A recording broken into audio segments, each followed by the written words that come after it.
Hi friends, welcome to V5 fact. ఈ రోజు నేను మీ ముందుకి ఏ టాపిక్ తో వచ్చానో తమ్నెయిల్ చూడగానే మీకు ఆల్రెడీ అర్థమైపోయి ఉంటుంది. అది ఏంటంటే ఫ్లడ్స్, అంటే మన భాషలో వరదలు. ఇవి గనుక వస్తే ఎంతమంది ప్రజలు కష్టాల పాలవుతారో మీ అందరికి తెలిసిందే. అయితే ఈ వీడియోలో మనం ఏం తెలుసుకోబోతున్నామంటే ఈ వరదలు ఎలా వస్తాయి, ఎందుకు వస్తాయి, దీంతో పాటు మన భూమి మీద 5 బిగ్గెస్ట్ ఫ్లడ్స్ జరిగిన సంఘటనలు తెలుసుకుంటాం. దానికంటే ముందు నేను ప్రతి వీడియోలో చెప్పేదే మళ్ళీ చెప్తున్నాను. Please do subscribe for the latest videos from my channel. ఇంకా ఆలస్యం చేయకుండా వీడియో స్టార్ట్ చేసేద్దాం.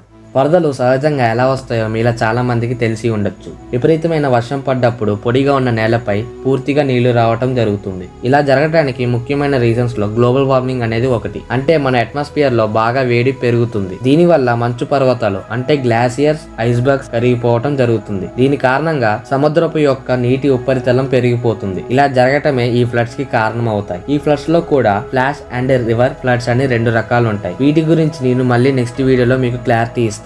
దానికంటే ముందు ఈ భూమి మీద వరదలు సృష్టించిన 5 విధ్వంసాలు చూద్దాం. వాటిలో నెంబర్ 5 నార్త్ సీ ఫ్లడ్. ఈ ఫ్లడ్ నెదర్లాండ్స్ దేశంలో జూన్ 1211వ సంవత్సరంలో మొదలై 6 మంత్స్ తర్వాత ముగిసింది. ఈ వరద వల్ల 60,000 మంది ప్రజలు వారి ప్రాణాలు పోగొట్టుకున్నారు. అలానే కొన్ని వందల వేల మంది జనాలు వాళ్ళ ఇళ్లని వదిలేయాల్సి వచ్చింది. ఈ నార్త్ సీ ఫ్లడ్ వల్ల నెదర్లాండ్స్ మళ్ళీ నార్మల్ కావడానికి 2 సంవత్సరాల పైనే పట్టింది. నెంబర్ 4 డిసెంబర్ 14, 1287వ సంవత్సరంలో మళ్ళీ నెదర్లాండ్స్ మరియు నార్త్ జర్మనీలో శాంట్ లూకియాస్ ఫ్లడ్ పేరుతో చాలా దారుణమైన పరిస్థితి అక్కడ చోటు చేసుకుంది. దారుణమని ఎందుకన్నానంటే అక్కడ ఒకవైపు యూరోపియన్ గాలి తుఫాన్లు మరియు సముద్రం యొక్క అలలు ఈ 2 శాంట్ లూకియాస్ ఫ్లడ్ కి తోడవటం కారణంగా అక్కడ పరిస్థితి ఇంకా భయంకరంగా మారింది. దీని నెక్స్ట్ డే సుమారు 50,000 మంది నుండి 80,000 మంది వరకు అక్కడి మనుషులు చనిపోయారు. Number 3 Banqiao dam failure. 1975లో ఇది జరిగింది. ఇది చైనాలో ఒక డ్యామ్. ఈ డ్యామ్ ఫెయిల్ అవ్వడం కారణంగా అక్కడ ఒక తుఫాన్ అనేది ఏర్పడింది. దీని వల్ల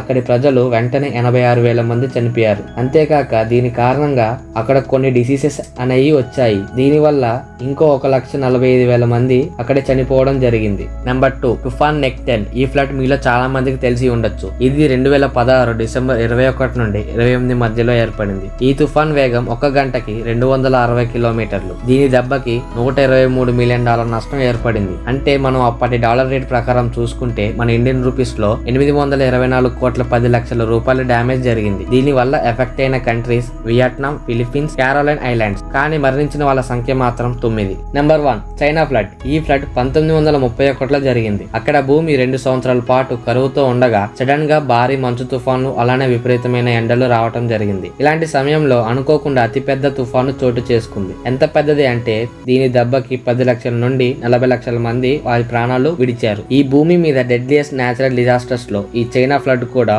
ఒకటని చెప్పొచ్చు. చూసారు కదా, ఈ వీడియో మీకు నచ్చిందని అనుకుంటున్నా. నచ్చితే లైక్ అండ్ షేర్ చేయండి. ఇలానే మన ఇండియాలో టాప్ 5 బిగ్గెస్ట్ డిజాస్టర్స్ మీద ఒక వీడియో కోసం కామెంట్ చేయండి. దీంతో పాటు మీ గోల్డెన్ యాన్ తో మా సబ్స్క్రైబ్ బటన్ ని ప్రెస్ చేసి అలానే గంట సింబల్ ని కొట్టడం మర్చిపోకండి. Thank you for watching this video. Signing off V5 facts.